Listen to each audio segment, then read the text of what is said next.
Bienvenidos nuevamente a un repaso más de la lección de Escuela Sabática. En esta ocasión vamos a estar estudiando la lección número 8 que pertenece al último trimestre del año 2024. Esta lección lleva como título El cumplimiento de las profecías del Antiguo Testamento. Y el texto para esta semana lo encontramos en Juan, el capítulo 5 y el versículo 36, donde leemos de la siguiente manera: Pero yo tengo un testimonio mayor que el de Juan. Las mismas obras que el Padre me encomendó realizar, esas mismas obras que hago, testifican que el Padre me envió. El día domingo tiene como subtítulo Señales, obras y prodigios. El día lunes, la autoridad de las Escrituras. El día martes, profecías del Antiguo Testamento acerca de Jesús, parte 1. El día miércoles, profecías del Antiguo Testamento acerca de Jesús, parte 2. Y el día jueves lleva como subtítulo Desde abajo. Así que vamos a comenzar inmediatamente con el día domingo, que está hablando de señales, obras y prodigios. La lección nos indica que tenemos que leer Juan 5, versículos 17, 20, 36 y 38. Y en estos 4 versículos está basada la lección de este día. Así que los vamos a leer. Juan 5, 17 dice: Y Jesús le respondió: Mi Padre hasta ahora trabaja y yo trabajo. Versículo 20. Porque el Padre ama al Hijo y le muestra todas las cosas que Él hace, y mayores obras que éstas le mostrará, de modo que vosotros os admiréis. Y versículo 36 al 38 dice: Pero yo tengo un testimonio mayor que el de Juan, las obras que el Padre me dio para que cumpliera. Las mismas obras que yo hago dan testimonio de mí, de que el Padre me ha enviado. También el Padre que me envió ha dado testimonio de mí. Nunca habéis oído su voz, ni habéis visto su aspecto, ni tenéis su palabra morando en vosotros, porque no creéis a quien Él envió. Muy bien, vamos a tratar de explicar lo que está pasando aquí. Dice el texto: mi Padre hasta ahora trabaja y yo trabajo. Porque esta conversación se da después que Jesucristo había sanado a un paralítico. Le había dicho que se levantara el paralítico de Betesda y le había ordenado que agarrara su cama, que la tomara, se le echara a las espaldas y que se fuera. Y ahí comienzan a cuestionar a este hombre y le dicen que no le era permitido cargar la camilla. Entonces el hombre le dice: mira, el mismo que me dijo levántate, el mismo me dijo toma tu camilla y anda. Entonces hay una indignación contra Jesús porque él ha hecho un milagro, pero de acuerdo a ellos ese milagro no vale nada, no les importa, sino que están indignados porque Jesucristo mandó a este hombre a tomar su lecho, su camilla, y que se vaya de allí. Están transgrediendo el sábado. Eso es lo que los judíos sostienen, y ahora van donde el Jesucristo, y Jesucristo le dice: mi Padre hasta ahora trabaja y yo trabajo. Para ellos era más importante un legado, un mandamiento de hombres que la misericordia de Dios. Ellos no tenían ninguna simpatía por el sufriente. Lo podían dejar tirado, enfermo y sin esperanza. Ese era el corazón que ellos tenían. Veían a este hombre como algo insignificante, pero se estremecían al saber que a pesar que había sido sanado, está rompiendo el sábado. Eso es lo que a veces a los hombres afecta y se llama el formalismo.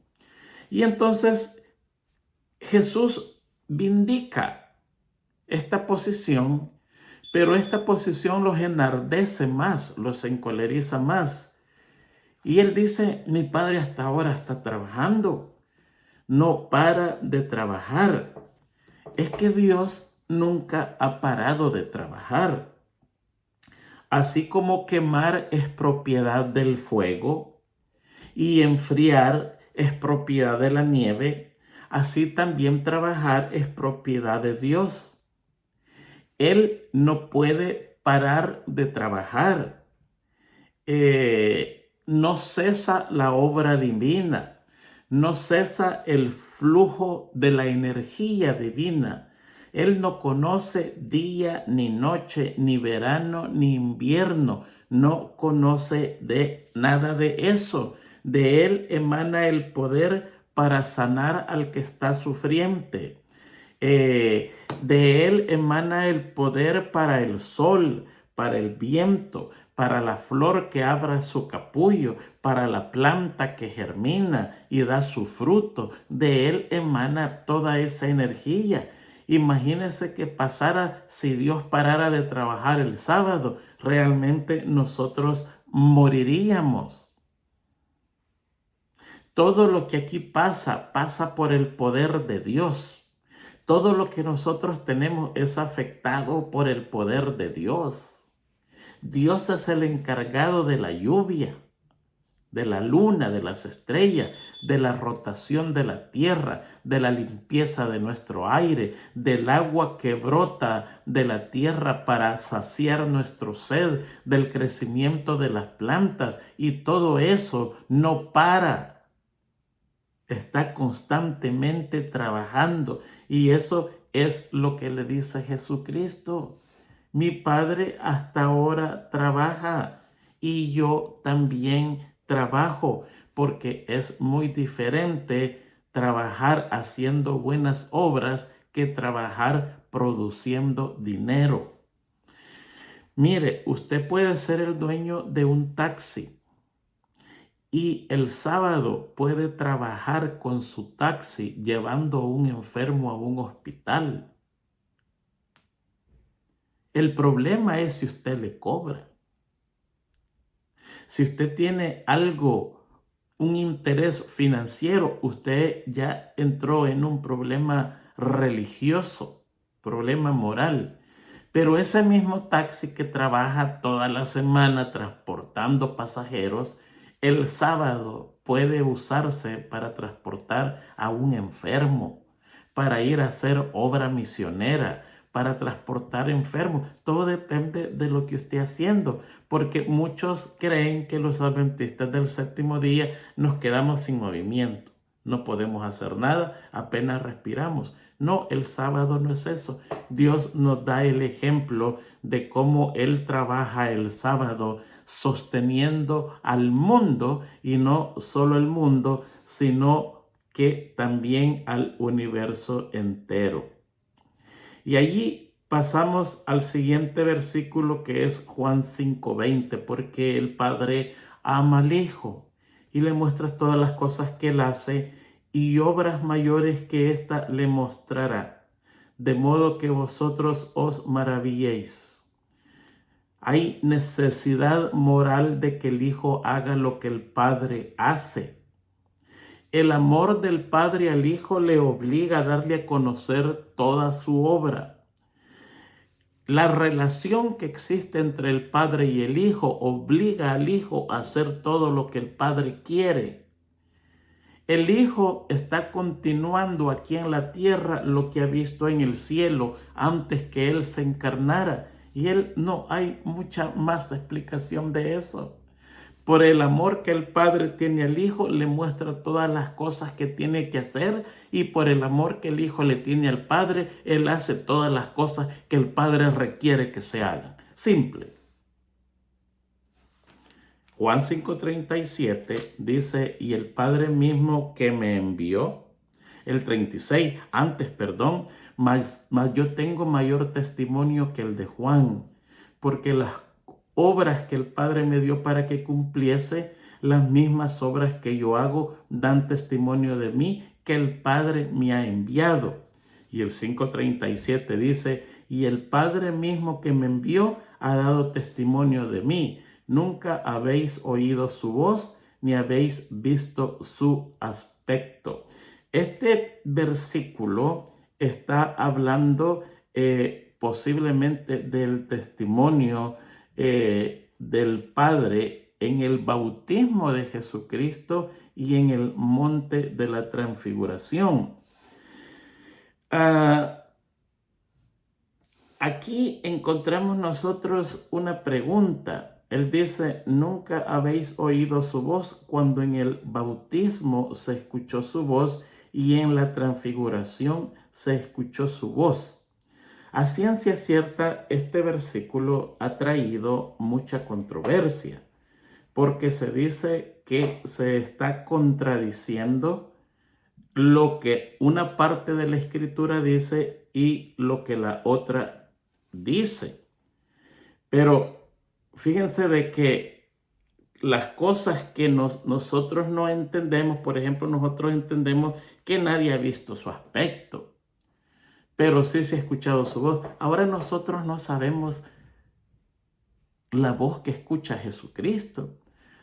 Podría ser que nosotros escuchamos la voz humanizada de Dios, pero no podríamos entender la voz de Dios completamente, porque recuerde que Dios tiene diferentes maneras de hablar.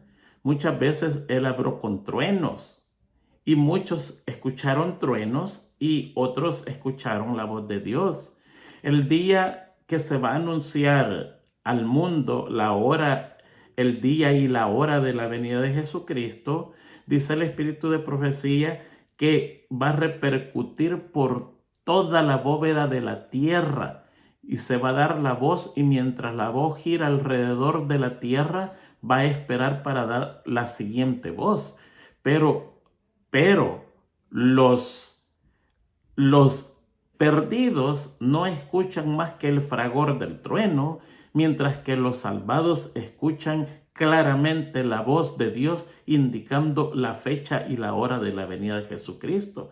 No sabemos realmente a qué se está refiriendo Jesucristo. Hay tanto misterio en Dios que nosotros no lo podemos comprender. En el bautismo se escuchó la voz para los que estaban presentes en el bautismo. Posiblemente no lo escuchó todo el mundo. En el monte de la transfiguración se escuchó la voz de Jesucristo para los que estaban en ese lugar, sin escucharla todo el mundo. Posiblemente a los que Jesucristo le está hablando, ellos nunca habían escuchado la voz del Padre porque no habían estado presentes en el bautismo de Él. Posiblemente, no sabemos. Lo dejamos así. Son los misterios de Dios que muchas veces nosotros no podemos contestar. Pero si hay un hermano que tiene una respuesta acertada de esto, le invitamos a que nos llame, porque así aprendemos con la colaboración de todos. El 5:38 dice, y no tenéis su palabra permanente en vosotros, porque aquí en el envío vosotros no creéis.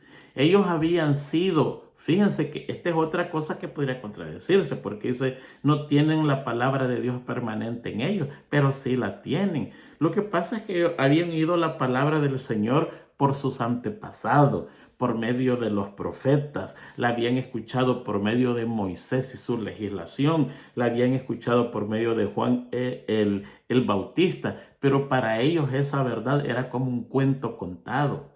recibieron el sonido de ella, pero no fue grabada en sus corazones. Posiblemente ellos tenían esa palabra escrita en papel, en papiro, pero lo más importante es que ellos tenían que tener esa palabra escrita en su corazón y fallaron en hacer eso.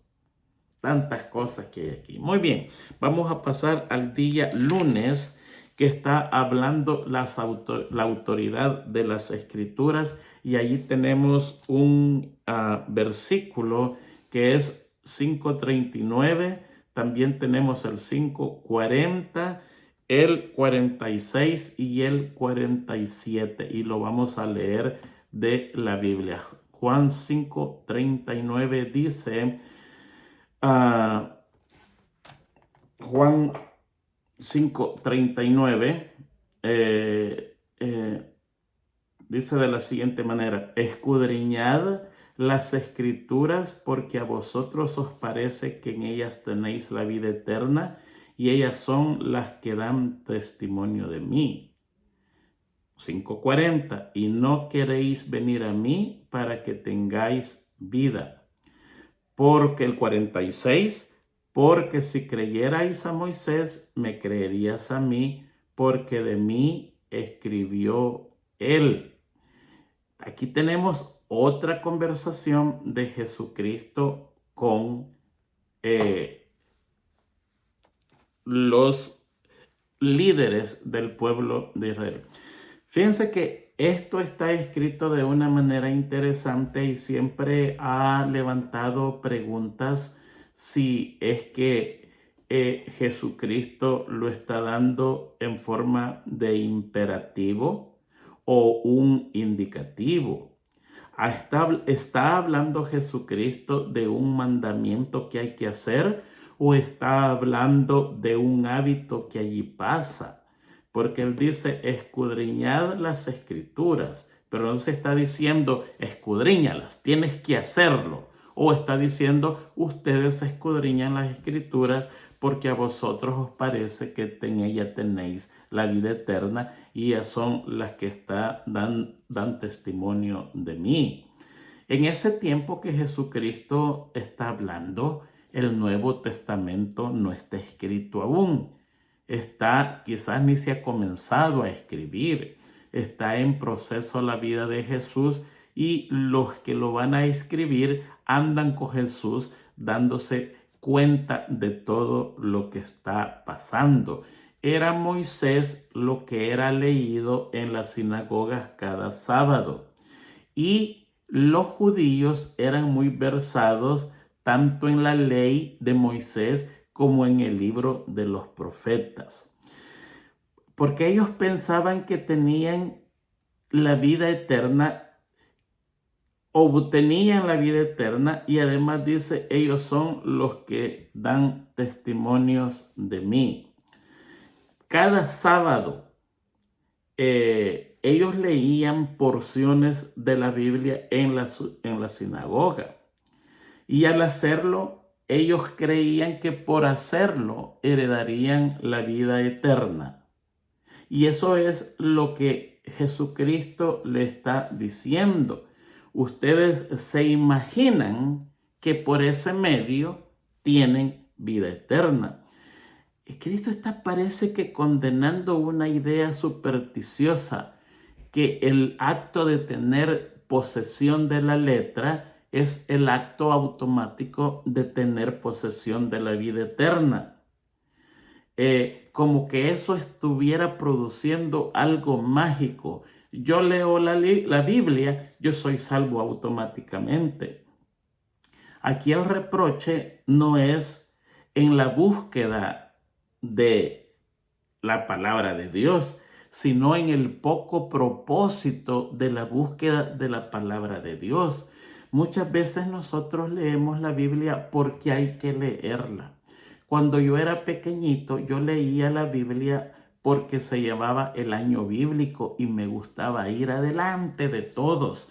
Me fascinaba que cuando veía en la cartelera de la iglesia que los hermanitos venían por primera Samuel, yo ya estaba entrando al libro de Job. Leía la Biblia porque había que leerla, yo estaba compitiendo. Así yo no voy a tener la vida eterna. Me ayudó mucho porque llegó un momento, la leía 2 veces al año. Entonces yo para mayo, junio, julio ya había terminado la Biblia y venía de nuevo y se me hizo una costumbre hacerlo. Pero llegó un momento en que me despertó la curiosidad, no entendía los tiempos, cuando había vivido Job, cuando había vivido Moisés, no entendía, y allí comenzó realmente en mi ser el escudriñamiento de las Escrituras, posiblemente a los 9, 10 años, a estudiar profundamente la Escritura y comenzar a preguntar. Pero aquí los judíos están leyendo la Biblia superficialmente y ellos creen que por el acto de abrir la Biblia automáticamente la salvación está conseguida. Leían la palabra y ellos la interpretaban con ideas frívolas y seguían tradiciones impías. No es que era que estaban equivocados al pensar que la vida eterna se encontraba en la Biblia. No, ellos estaban correctos al pensar que la vida eterna se encontraba en la Biblia. El error de ellos fue que rechazaron a Jesús y aún así, rechazando a Jesús, ellos creían que tenían la vida eterna. La Biblia y Jesucristo van íntimamente relacionados. No puede rechazar a uno ni el otro, porque se cae ese edificio de lo que es la palabra de Dios, la vida de Jesús y Jesús mismo. Usted puede creer en la Biblia, pero si no cree en Jesús, lo que usted es un intelecto en la Biblia y eso no le va a servir para la salvación. Tiene que creer en la palabra de Dios y en el autor de la palabra de Dios, porque Él es la fuente de salvación. Entonces realmente la fuente de salvación es Jesucristo y la Biblia es donde está plasmada las ideas, los mandamientos, las reglas y las indicaciones, cómo llegar a aquel que tiene la vida eterna. Juan 5:40 dice, y no queréis venir a mí para que tengáis vida. Aquí el problema de ellos no es el futuro venir, sino que el presente querer.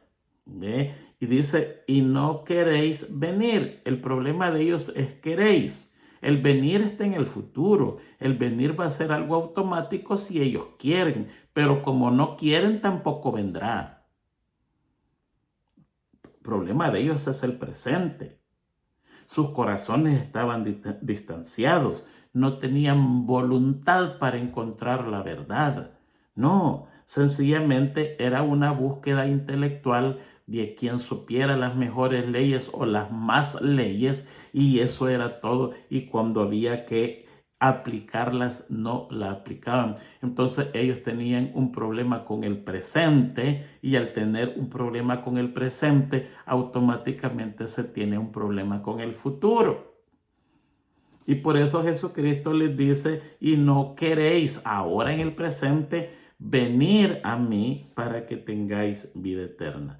Porque si creyerais en Moisés, me creerías a mí, porque de mí escribió él. La incredulidad de ellos surge del pasado. Si hubieran creído realmente a Moisés, hubieran visto que todo el espíritu del Pentateuco, de los 5 libros esos, era una manifestación plena de Jesucristo. La forma de adorar, el sacrificio que estaba allí, las ofrendas que se daban y el sacerdocio era una sombra de lo que había de venir. Esa adoración era una sombra de quien en verdad se tenía que adorar. Ese sacrificio representaba al verdadero sacrificio. La ofrenda que se daba representaba a aquel que iba a ser la ofrenda expiatoria. Y cómo trabajaba el sacerdocio representaba también a Jesús. Y eso lo definía Moisés en 5 libros extensamente, pero ellos no creían en Moisés, aunque lo veneraban, y a pesar de eso leían todo, pero al no creer en sus palabras, tampoco creían en Moisés. Moisés habló que vendría Jesucristo. Moisés habló de la simiente de la mujer. Moisés habló que la simiente de la mujer heriría la cabeza de la serpiente. Moisés habló de la simiente de Abraham, de quien de él saldría alguien donde todas las naciones serían benditas. Moisés habló de Shiloh. Shiloh, ese nombre está ahí, S-H-I-L-O, quien era el encargado de reunir al pueblo, y como ese profeta cuando viniera tenían que escucharlo. Moisés habló todas las cosas típicas de Cristo. La economía mosaica era cristiana en su totalidad, como lo dice el libro de Hebreos. Y ellos, teniendo a semejante líder con muchos libros, no creyeron a Moisés. Se aprendieron la palabra, pero no creyeron a Moisés, y en el acto de no creer a Moisés tampoco creen en Jesucristo. Muy bien, vamos a pasar al día martes y el miércoles, porque para mí ahí está el centro de la lección, a mi manera de ver, porque la lección es el cumplimiento de las profecías del Antiguo Testamento, y ahí entramos en acción. ¿Dónde están las profecías del Antiguo Testamento y cómo se cumplieron en el Nuevo Testamento? En el día martes encontramos 4 profecías y en el día miércoles encontramos 4 profecías. Vamos a ver si las estudiamos rápidamente. La primera profecía está en Juan 1:23 y su contraparte está en Isaías 43. Juan 1:23 dice: él dijo, Juan el Bautista, yo soy la voz de uno que clama en el desierto, enderezad el camino del Señor, como dijo el profeta Isaías. Ahora vamos a leer a Isaías en 43. Voz que clama en el desierto, preparad camino a Jehová, enderezad calzada en la soledad de nuestro Dios. Fíjense que Juan escogió el desierto para predicar y cumplir su ministerio. Lo hizo en el desierto, no en el templo, para hacer una diferencia ilustre entre él y a quien él anunciaba. El que él anunciaba era el Hijo de Dios. Su oficio no era más que preparar el camino del Señor, porque allá hay otra profecía. Malaquías 3:1 dice: al Señor a quien buscáis vendrá súbitamente a su santo templo. ¿Sí? Esto está profetizado allí. El Señor a quien buscáis vendrá súbitamente a su santo templo. Y eso es lo que aparece con Jesús. Aparece de súbito. Mientras que Isaías está en el desierto. Y aquí encontramos que Isaías, cuando escribe esto, está por terminar el exilio de Babilonia. Vos que clamen en el desierto, preparad el camino a Jehová, enderezad la calzada en la soledad de nuestro Dios. Ese 70 años estaba a punto de completarse y Dios iba a conducir a su pueblo a través del desierto de nuevo a Jerusalén. Entre Babilonia de esos días y Jerusalén de esos días estaba dividida por un desierto. Y aquí se escucha al heraldo diciendo que el pueblo de Dios viene, pero viene con su Dios. Israel viene de Babilonia a Jerusalén, pero aquí hay que preparar al desierto para que camine su rey, para que camine el que los trae, y es Jehová que los trae de nuevo a Jerusalén desde Babilonia. estaba separada por ese desierto. Y por eso es que el profeta tiene un mensaje escatológico que abarca a dos situaciones diferentes. Un Dios invisible que iba a guiar desde Babilonia a su pueblo hasta Jerusalén, y también anunciaba al profeta que iba a anunciar desde el desierto la venida del Dios invisible hecho visible a la humanidad. Y eso se cumplió completamente de acuerdo a las profecías, y lo había dicho Isaías muchos años antes que Juan el Bautista apareciera. Ahí pasamos a la siguiente profecía, que dice, la encontramos en Juan 2:16, y su contraparte lo encontramos en Salmos 69:9. Juan 16 y 17 dice, y dijo a los que vendían palomas, quitad aquí de esto y no hagáis de la casa de mi padre casa de mercado.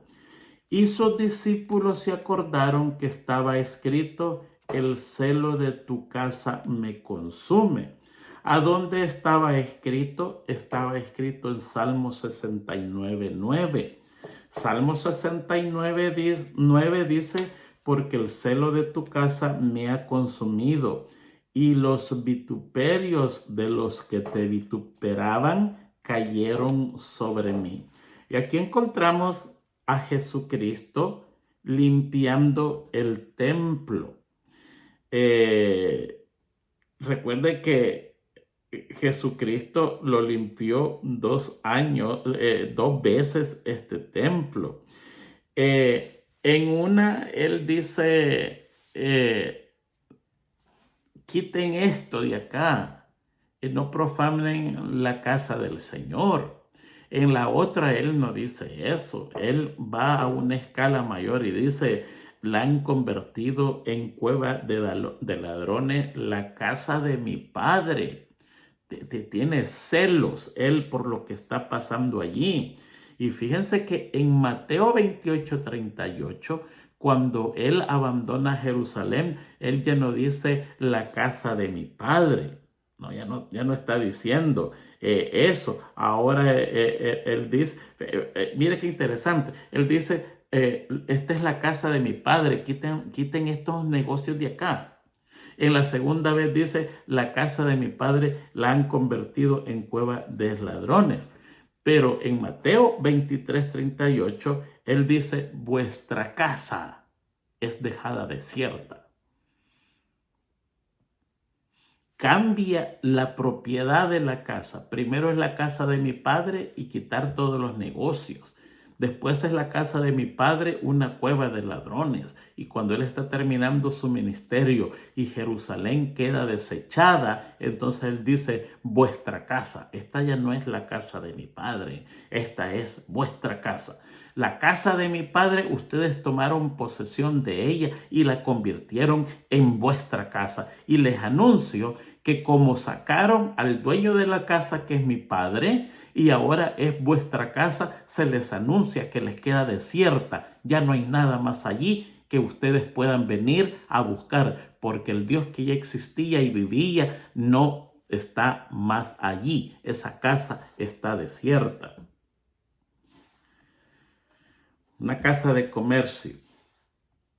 Y ahí encontramos nosotros exactamente que esa profecía se había dado mucho tiempo atrás en Salmos 69:9. La nación había sido llamada a ser una nación santa, pero en los tiempos de Jesús la corrupción era universal, era prevaleciente, y por eso agita las emociones más profundas de Jesucristo. El celo de Cristo por la casa profanada de su Padre recordó, dicho en Salmos, recordó a la mente de los discípulos que había una profecía donde decía que Jesucristo iba a enardecer de celos al ver todos los desastres que se hacían en la casa de su padre. Muy bien, vamos a ir a la tercera profecía que la encontramos en Juan 7:38 y su contraparte está en Jeremías 2:13. Dice: el que cree en mí, como dice las escrituras, de su interior correrán ríos de agua viva. Y su contraparte era Jeremías 2:13, de acuerdo a la lección, donde dice: ¿por qué dos males ha hecho mi pueblo? Me dejaron a mí fuente de agua viva y cavaron para sí cisternas rotas que no retienen agua.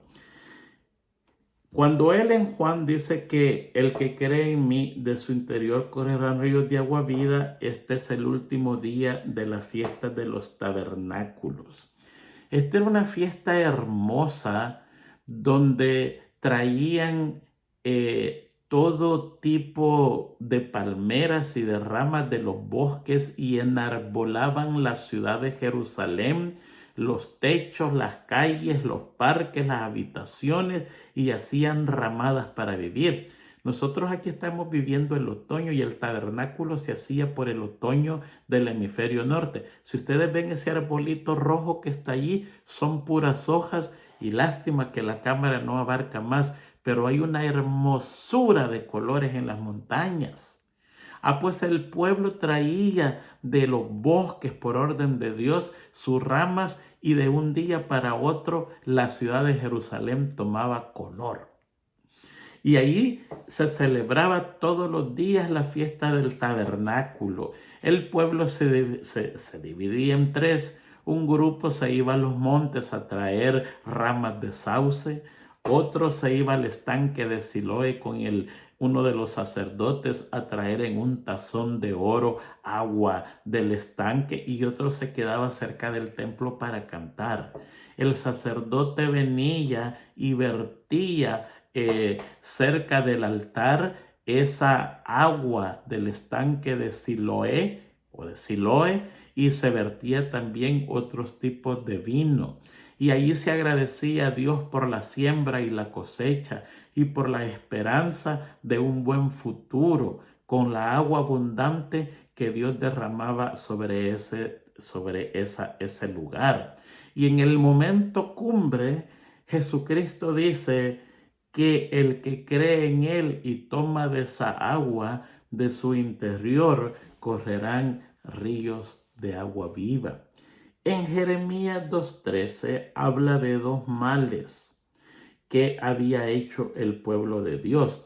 Fíjense que los paganos eran culpables de un solo pecado, pero el pueblo de Israel de dos.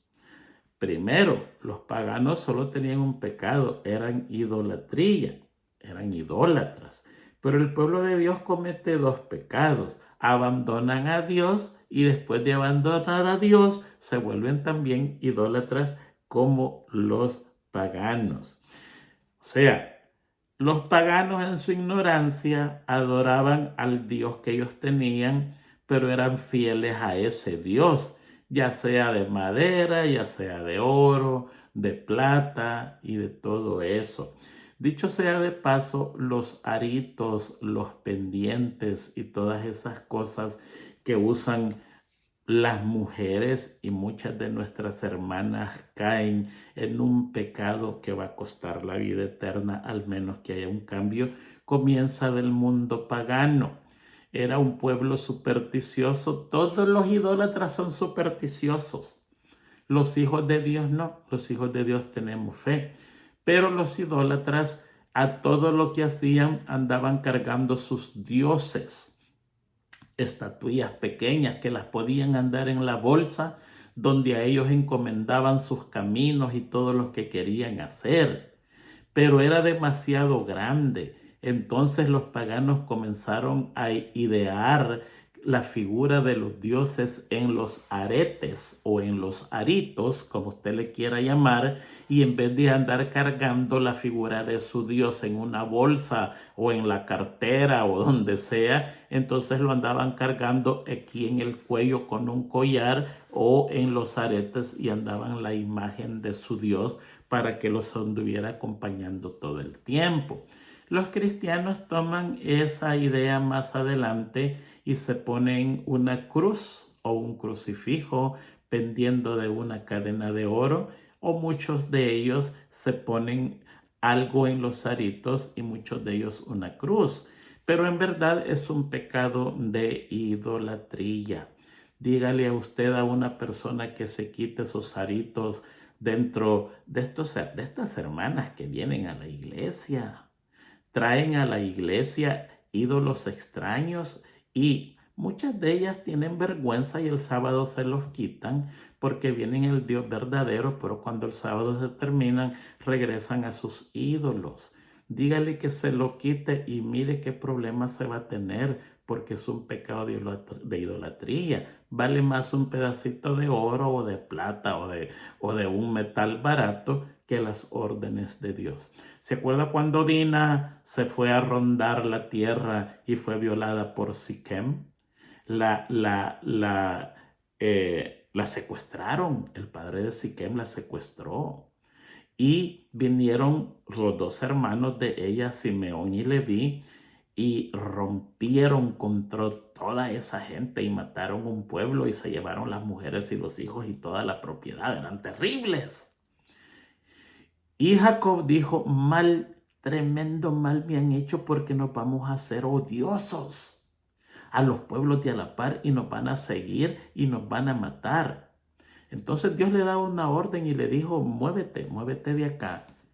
Y dice que Jacob llamó a todas las mujeres que tenía allí y le dijo, depongan todas sus joyas, los aretes, las pulseras, los collares, las lunetas, cosas que iban en la nariz. Y él vino con todo eso y lo escondió debajo de un árbol. Y después que hizo eso, el temor de Dios cayó sobre los pueblos de a la par y no le hicieron nada a ese pueblo. Esa es una tremenda historia para nosotros. Si usted, hermana, usa todas esas cosas, le invitamos que la deje de usar, ni en la iglesia ni fuera de la iglesia, porque el pecado de idolatría la va a alcanzar y la va a exterminar y por una tontería va a perder la vida eterna. Eso es palabra de Dios para usted. Le guste o no le guste, la acepte o no la acepte,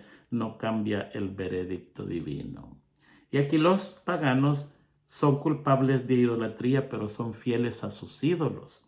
Mientras que los judíos son culpables, fíjense bien, de abandonar al Dios verdadero y de tener traición, seguir a otros dioses.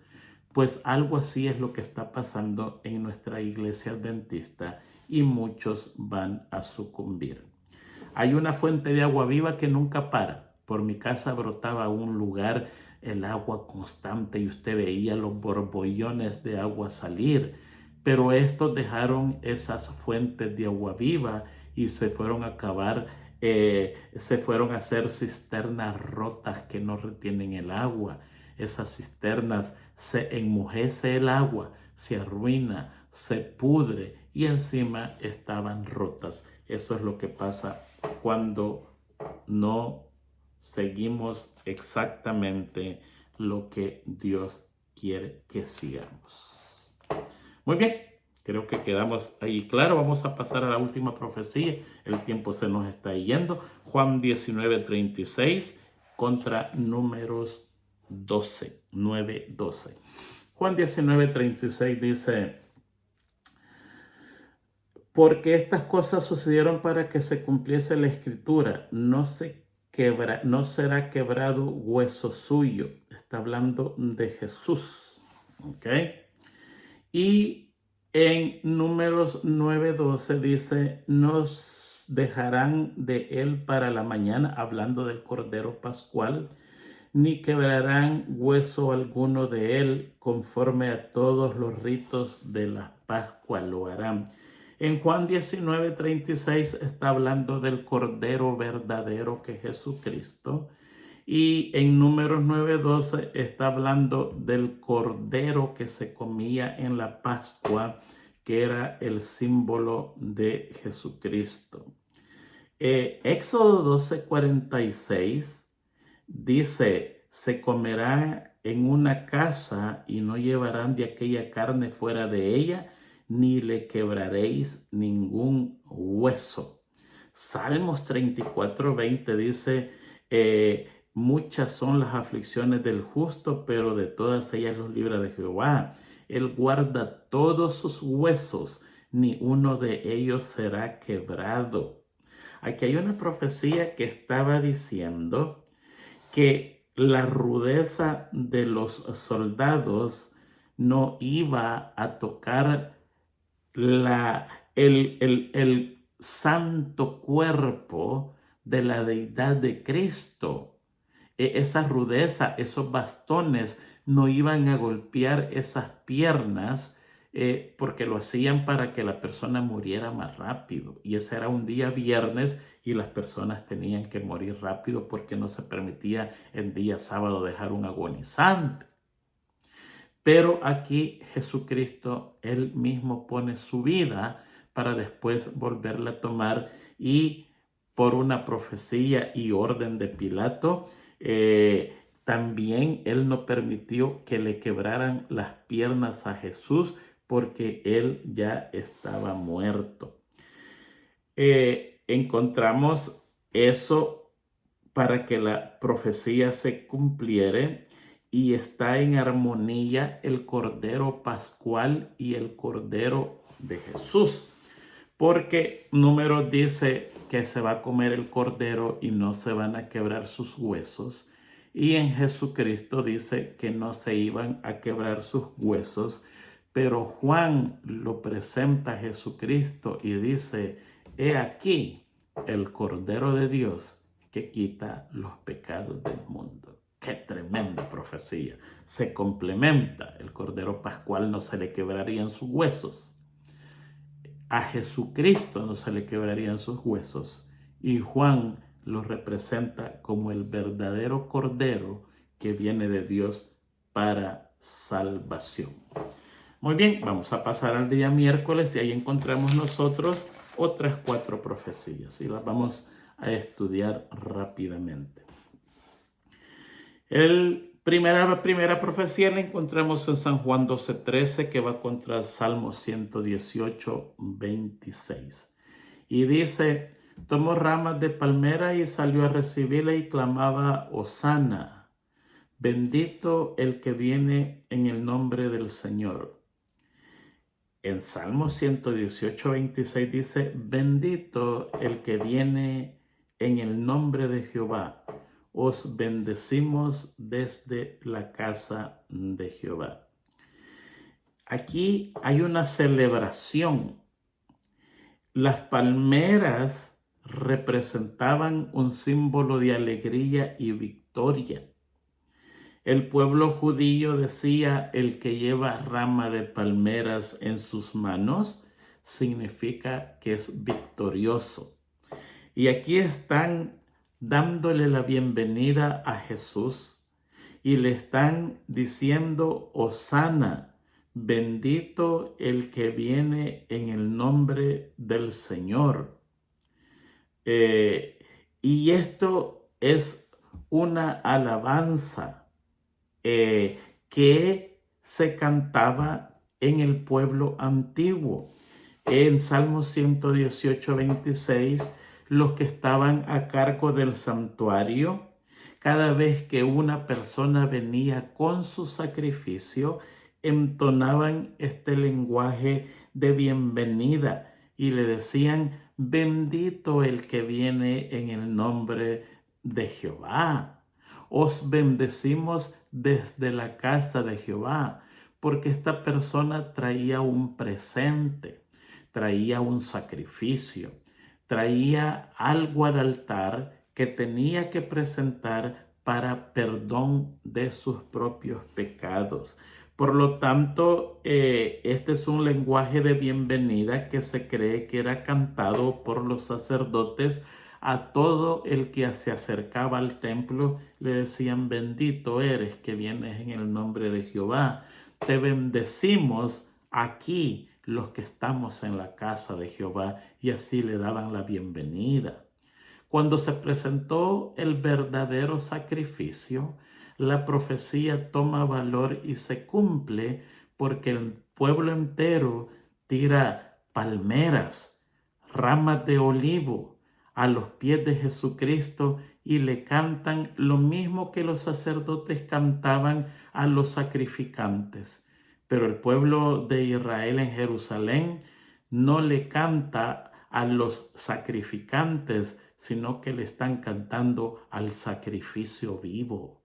Y le están diciendo: bendito eres el que viene en el nombre de Jehová. Y cumplen la profecía que el que está entrando en ese momento va a salvar no solo al pueblo de Israel, sino que va a salvar a todo el mundo con su sacrificio. Los sacerdotes se los cantaban antes al que llevaba sacrificio. La profecía se cumple con el pueblo cantándole y dándole la bienvenida al que era el sacrificio. La palabra hosana significa salva ahora, salva ya, salva en este momento. Muy bien, yo creo que quedó clarito, ¿no es cierto? Vamos a seguir a la segunda profecía en San Juan 12:14, que tiene su parte en Zacarías 9:9. San Juan 12:14 dice: y Jesús, hallando un asnillo, se sentó sobre él, como estaba escrito. Zacarías 9:9 dice: alégrate mucho, hija de Sión, da voces de júbilo, hija de Jerusalén. He aquí, tu rey vendrá a ti, justo y salvador, humilde, y cabalgando sobre un asno, sobre un pollino, hijo de asna.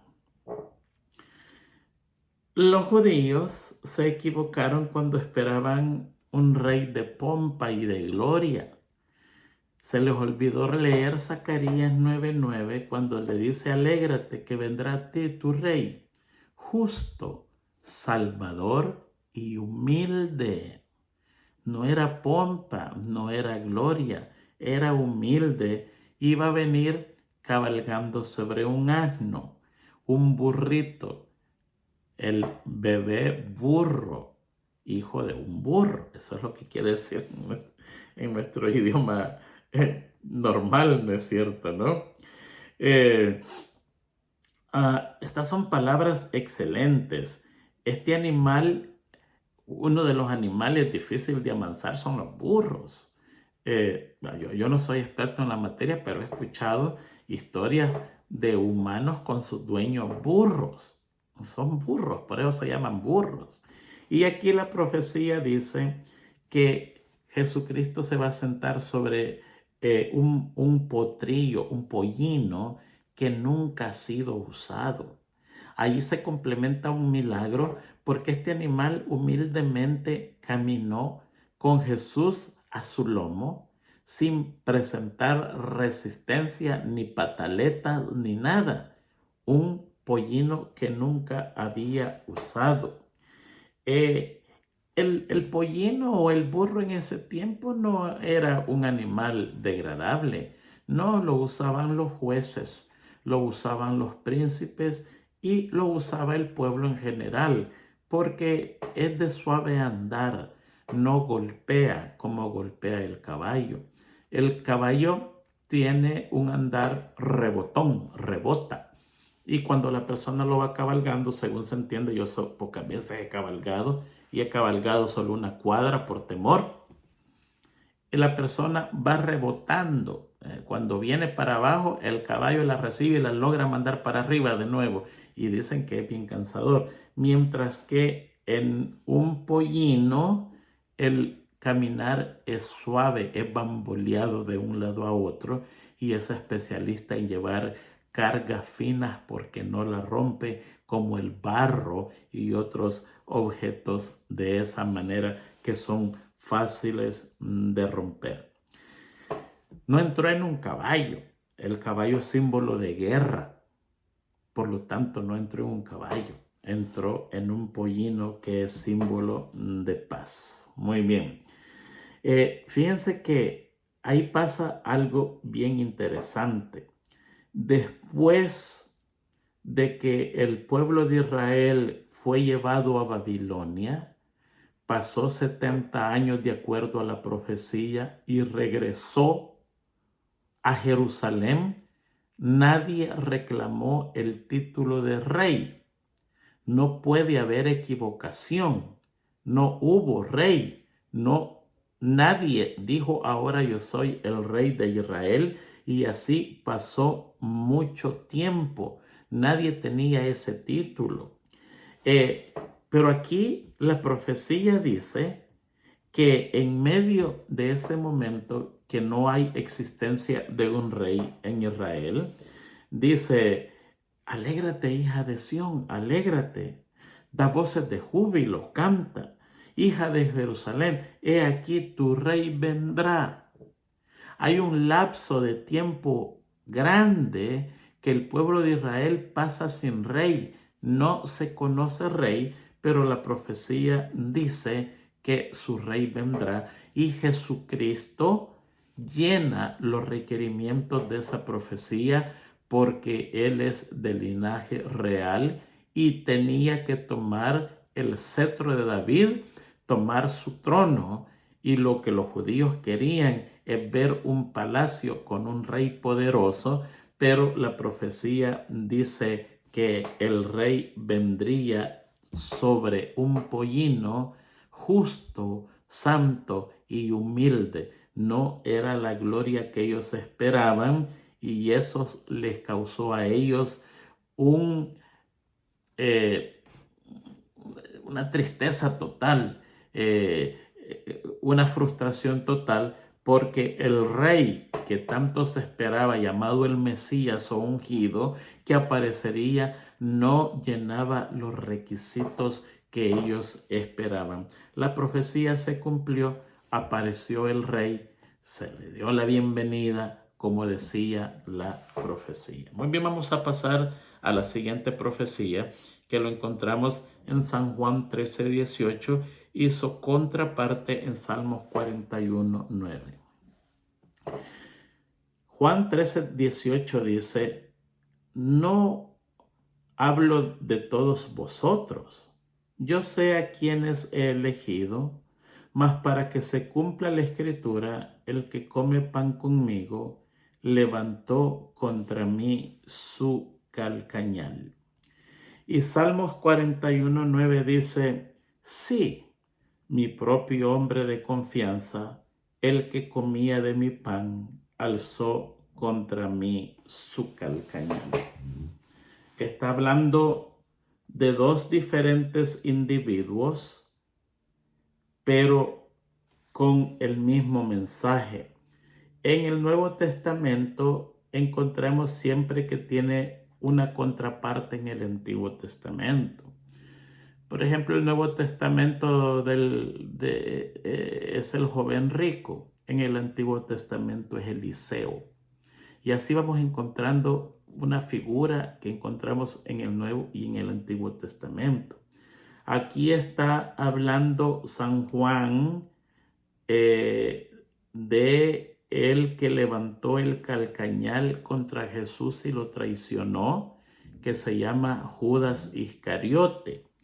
Pero en Salmos 41:9 está hablando de Ahitofel. Y esa es la diferencia, pero el mensaje es el mismo y la profecía se cumple. Ahitofel es el traicionero del Antiguo Testamento y Judas es el traicionero del Nuevo Testamento.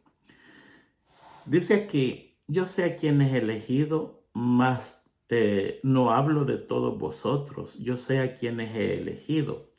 Aparentemente, Jesucristo no eligió a Judas. Y eso lo enseña más detenidamente el espíritu de profecía. Dice el espíritu de profecía que cuando Jesucristo estaba eligiendo a sus discípulos, eligió 11 y paró. Mientras él escogía el número 12, apareció Pedro con todo su séquito y le dijo: mira, escoge a Judas. Él es una buena persona, tiene buena referencia, tiene buena presentación, es muy inteligente, es un líder. Y Jesús no respondía. A la insistencia de los discípulos se unieron otros y otros y otros, y ellos fueron los que, pudiéramos decir, forzar, no es la palabra porque a Jesucristo no se forza, pero ellos fueron los que realmente vinieron donde Jesucristo y dijeron: este es el hombre, y Jesucristo les aceptó el pedido de los recién nombrados discípulos, y Judas viene a convertirse en el número 12. Y por eso él dice allí: no hablo de todos vosotros, yo sé a quiénes he elegido. Él había elegido 11, pero los 11 habían elegido al que le iba a hacer la más grande traición a Jesucristo. Levantar contra mí su calcañar se traduce de muchas maneras, pero la más común es cuando dos personas van corriendo y uno le echa zancadilla al otro para ganarle la carrera y lo traiciona de una manera vil. Otros dicen que es una patada directa con el pie levantado, pero cualquiera de las dos cosas, el mensaje es el mismo. Eso pasó con David. David mandó a matar a Urías Eteo, que era esposo de Betsabé, y se quedó con Betsabé. Ahitofel era abuelo de ella. Y Ahitofel era un hombre tan sabio que la Biblia dice que el pueblo creía que era Dios quien hablaba cuando él hablaba. El problema de Ahitofel fue exactamente el mismo problema de Judas, porque cuando uno no se lleva con una persona, le hace saber a la persona que no se lleva y la otra persona no puede esperar nada de uno. Pero el problema más grande es cuando una persona se cree amiga de otra o le muestra ser amiga de otra y lo traiciona. Tanto Judas como Ahitofel hicieron lo mismo. Judas se mostraba amigo de Jesucristo y lo traicionó, y Ahitofel también lo traicionó. Cuando Salomón se sublevó contra David, David salió huyendo y él le dio las indicaciones perfectas para que Salomón pudiera eliminar a David, y lo iba a hacer si no fue por la intervención divina. Viene un otro pensador ahí que se llama Husai, y Husai se iba con David, y David le dice: mira, regrésate mejor, a mí no me vas a servir, ve a ver si puedes hacer algo, porque he escuchado que Ahitofel está dando instrucciones a Salomón, y si Ahitofel está metido en eso, mi destrucción es verdadera. Y Ahitofel había dicho: ¿saben qué? Vamos a hacer esto, vamos a hacer lo otro, vamos a atacar, vamos a hacer aquí, vamos a hacer allá. Y Salomón viene, y cuando vio a Husai le dice: ¿por qué no te has ido con tu amigo? Y él le dice: mi amigo, no, yo voy a estar siempre con el que sea el rey de Israel, y en este caso tú eres el rey, y yo estoy contigo. Y le dice: Ahitofel ha dicho que ataquemos a David, ¿qué tú piensas? Y él dice: no. El consejo del sabio Ahitofel está correcto, porque en este momento ese hombre es como una osa que ha perdido sus cachorros. Está furioso. Además, recordad que tiene todos los fuertes de Israel. Y el más débil de esos fuertes no erraba el cabello con una flecha. Eran terribles. Y le dice: si tú subes en este momento, es capaz que cuando caigan los primeros, el pueblo se va a desanimar y vas a tener una derrota terrible y vas a perder. ¿Sabes qué? Mejor reuní bien a todas las 12 tribus, que venga un pueblo gigante, vayamos contra él y los destruimos totalmente. Y dice Absalón, dice Absalón: bueno, ahora sí tienes razón, Husai o Husai, vamos a hacerle caso a Husai. Y esa era la trampa perfecta para que David huyera y se salvara de las manos de su hijo Absalón. Entonces el Salmo dice, si mi propio hombre de confianza, el que comía pan, porque se mostraba amigo de él cuando en verdad estaba buscando un momento de venganza, y cuando él pudo, alzó su calcañal y le hizo una zancadilla a David, y David cayó estrepitosamente. La profecía se cumple exactamente con Judas, que se creía amigo de Jesús, se mostraba amigo de Jesús y fue traicionero de Jesús al entregarlo. Muchas veces nosotros comemos pan con enemigos, ¿sí? Nos quejamos y muchas veces tenemos razón porque encontramos falta de sinceridad. Apenas se encuentra amistad verdadera en los hombres. Pero los días anteriores no fueron mejores. Ahí encontramos traicioneros a grandes escalas, y por eso es que la Biblia dice que la única manera de estar sostenidos es confiar en nuestro Señor y depositarle a Él todas nuestras cuitas, nuestras penas, nuestras cargas, nuestros pecados, porque si hay una persona, un ser, un Dios en el universo que no nos va a traicionar, ese es nuestro Padre y nuestro Señor Jesucristo, y por supuesto el Espíritu Santo. Vamos a pasar rápidamente a la última, a Juan 19:37 y Zacarías 12:10. Juan 19 dice, y otra escritura dice también, mirarán al que traspasaron. Zacarías 12:10 dice, derramaré sobre la casa de David y sobre los moradores de Jerusalén espíritu de gracia y de oración, y mirarán a mí a quien traspasaron, y llorarán como se llora por hijo unigénito, afligiéndose por él como quien se aflige por el primogénito. Fíjense que Zacarías habla en el futuro, porque dice, y mirarán. No es que me miraron, no es que me están mirando, es que mirarán a mí a quien traspasaron. Traspasar es la palabra en griego que pone en manifiesto lo que hizo el soldado romano al romper el costado de Jesús. Esa palabra que habla Zacarías es cortar con una lanza, jabalina, espada o cualquier arma similar. Los rabinos, los judíos, los griegos y los soldados romanos estaban enfrente de la cruz cuando este soldado rompió el costado, y todos ellos contemplaron la herida abierta de Jesús. Juan 19:37 confirma lo que Zacarías 12:10 dice. 12:10 de Zacarías dice que mirarán al que traspasaron y llorarán como quien se llora por un único hijo o por el hijo primogénito. Es interesante cómo lo expresa allí.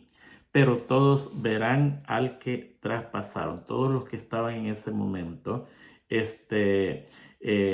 vieron al que estaba allí crucificado y fue herido en su costado. La tierra fue contaminada. Ellos se echaron una maldición cuando dijeron, y su sangre caiga sobre nosotros y sobre nuestros hijos y los hijos de nuestros hijos. El Padre escuchó la oración equivocada y les cumplió su deseo. El día jueves lo estudia usted desde abajo. Hay bastantes versículos, ya no tenemos tiempo. Juan 8 del 12 al 30, donde Jesucristo recalca que Él viene de arriba y todos los humanos somos de abajo. Muy fácil de entender. Muchas gracias por su atención. Que Dios les bendiga. Nos vemos en la lección número 9, que va a ser interesante, lección titulada La fuente de vida. Feliz semana para todos.